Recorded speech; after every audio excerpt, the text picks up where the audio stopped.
इस धराभूमि पर सत्यलोक से आ रहे हैं और आने में उनको कौन कौन मिले और उनसे क्या क्या बात हुई,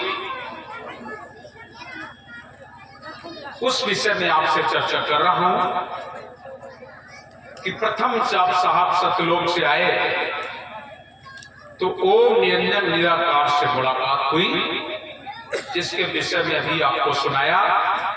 उन्होंने अपना विराट रूप बनाया, एक दांत आकाश में एक दांत पाताल में लगा के 49 करोड़ वायु शीत बरसाना शुरू किया, लेकिन साहब ने नाम बद से ललकारा और उनका शीश टूटा, जिससे साहब ने कहा आज से लोग तुम्हें पूजा करेंगे। तुलसी बाबा ने उसे निर्गुण की निराकार की उपाधि दी, उनकी भी आप लोग चर्चा सुन रहे थे। वहां से साहब आगे की ओर बढ़े तो आगे अत्या महामाया के पास आ रहे हैं। देखिए माया क्या कर रही है और साहब कबीर माया से क्या संवाद होता है, देखिए बता रहे हैं। आगे साहब जब आगे आए, रामदास साहब पूछ रहे फिर आप आगे कहां को पहुंचे, तो सदगुरु बतला रहे हैं फिर वहां से हम अद्या महामाया के पास आ गए। बड़े प्रकाशमान हजारों सूर्यों का सा दिव्य प्रकाश रत्न सिंहासन पर अद्या महामाया विराजमान है, जिसका प्रभुत्व तीनों लोकों में छाया हुआ है, माया का प्रभुत्व है। वहां पर पहुंचे, साहब के पास एक ही शब्द है, मैंने आपको बताया, जहां भी जाते हैं सतनाम की आवाज लगाते हैं। जैसे ही सतनाम की आवाज लगाई, महामाया देवी पूछने लगी तुम सतनाम की आवाज लगाने वाले कौन हो? सदगुरु कबीर बोले मैं आदि संदेशी सत्य लोकवासी सत्य पुरुष का कड़िहार योग चीज हमारा नाम है। क्या तुम भूल गई हो जिस दिन तुम्हें निरंजन जी लील गए थे तो सत्य पुरुष ने मुझे ही भेजा था, तुमने कहा था मुझे प्राण बचाओ, तो मैं भी आकर के निरंजन जी के लीलाट पर योग मार के तुम्हें बाहर किया था। भूल गए हो उस दिन के लिए? मैं संसार में जा रहा हूं ज्ञान सुनाने के लिए और तुम्हें भी मैं ज्ञान सुनाऊंगा। कह रहे साहब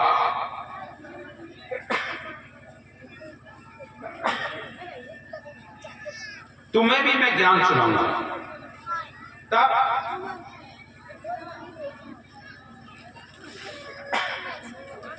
अद्या महामाया कहती है मुझे क्या ज्ञान सुनाओ? निरंजन भगवान ने मुझे अपने वश में कर लिया है, मेरा बहुत बड़ा प्रभुत्व है, पूरे ब्रह्मांड पर मैं विराजमान हूं। हाथ खप्पर मम भुजा अनंता मोरे बस आहे भगवंता। कह रही है अद्या महामाया कि मैं कौन हूं? हाथ खप्पर मम भुजा अनंता, साफ से कह रही है हाथ खप्पर मम भुजा अनंता मोरे बस आहे भगवंता, मेरे बस में भगवान है। साहब बोले अरे माया, तुझे जिस निरंजन की तुम बात करती हो उसी निरंजन ने तुम्हें श्राप दिया है, द्वापर युग आएगा तो तुम्हें द्रौपदी बनना पड़ेगा और तेरे 5 पति होंगे।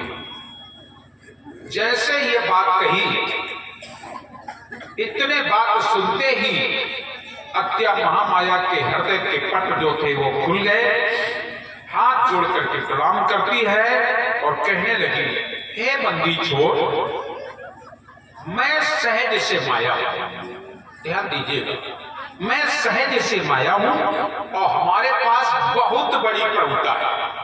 कितनी बड़ी प्रभुता है, ध्यान दीजिए माया को। मैंने आपको नहीं पहचाना क्योंकि मेरे पास बहुत कुछ है। क्या है तुम्हारे पास? ब्रह्मा विष्णु महेश मेरे कर कमलों से पैदा होते हैं। ये आदि शक्ति कह रही है कि ब्रह्मा विष्णु महेश मेरे करकमलों से पैदा होते हैं। 64 करोड़ 52 लाख योगिनी मेरे साथ विहार करती हैं। सोचो, 64 करोड़ 52 लाख योगिनी मेरे साथ घूमने के लिए जाती है। 64 लाख कली देवियां, 33 करोड़ और देवता हैं। कली देवियों में आमिन, कामिन, ज्वाला, सरस्वती देवियां, उपदेवियां, छिन्ना, कमला, अष्टसिद्धि, नवनिधि, अन्नपूर्णा, किन्नरवी, गंधर्वी, अप्सराएं, गंधर्व, किन्नर, उरग, यक्ष, यक्षिणी, राक्षस, राक्षसी, भूत, बैताल, भैरव, महाभैरव, काल भैरव, 12 सहस्र चंड, चंडी, गणपत, सारद, नारद, वीर, महावीर, हनुमान, नर, बानर, त्रिजग, 4 लाख मानुष, 80 लाख अपरियोनिया, अंडज, पिंडज, उपमज, अस्थावर, जलचर, थलचर, नभचर, जगत के लोकपाल शेष, 14 यम, ब्रह्मा विष्णु शिव, ब्रह्माणी, वैष्णी, शैष्णी, इंद्र, इंद्राणी, जन्म, मृत्यु, काल, महाकाल, विराट, जल, वायु, अग्नि, आकाश, 4 वेद, चंद्र, सूर्य, 9 लाख तारागण, चर, अचर, सूक्ष्म, स्थूल, दृश्य, अदृश्य, सब मेरे में है। अनंत कला, अनंत शक्ति मेरे में है। मेरी सत्ता से पहाड़ बढ़ता है, मेरी सत्ता से झाड़ बढ़ते हैं, मेरे क्रोध से प्रलय हो जाता है। ये सब मुझे प्राप्त हुआ है, इसलिए हे साहब मैंने आपको नहीं पहचाना। बात समझ रहे हो? अद्या महामाया का ये स्वरूप है। इसीलिए तुलसी बाबा रामचरितमानस में माया के बारे में लिखते हैं, गो गोचर जहां लो मन जाई, जहां तक तुम्हारा मन चला जाए। गो गोचर जहां लो मन जाई, और सो सब माया जानू भाई। सब माया, जहां तक तुम्हारा मन जाए वो माया। गो गोचर जहां लो मन जाई, सो सब माया जानो भाई। सब साहब कबीर जी कहते हैं, संतो दृष्टि पड़े सो माया। जो तुम्हारे दृष्टि में पड़ रहा है सब माया, जो दिखाई पड़ता माया, ये सब माया का स्वरूप है, माया का मंडान है। लेकिन यहां एक भ्रम हो गया हमको, क्या? जब सब जगह पर माया है तो फिर भगवान कहां रहता है, ईश्वर कहां रहता है? चूंकि तुलसी बाबा ने रामचरितमानस में लिखी है दूसरी चौपाई, सिय राम मैं सब जग जानी, और करहु प्रणाम जोर जुग पानी।